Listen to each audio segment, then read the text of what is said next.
நான் C Joseph Vijay எனும் நான்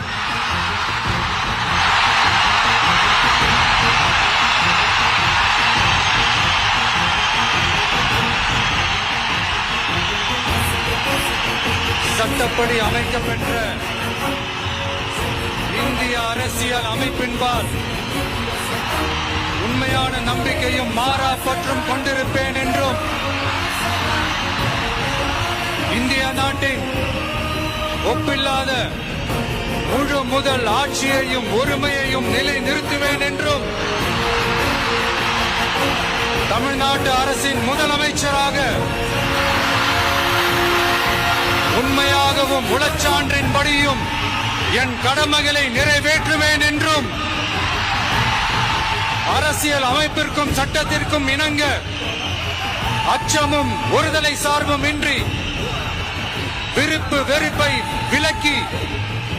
பலதரப்பட்ட மக்கள் அனைவருக்கும் நேர்மையானதை செய்வேன் என்றும் ஆண்டவன் மீது ஆணையிட்டு உறுதிமொழிகிறேன்.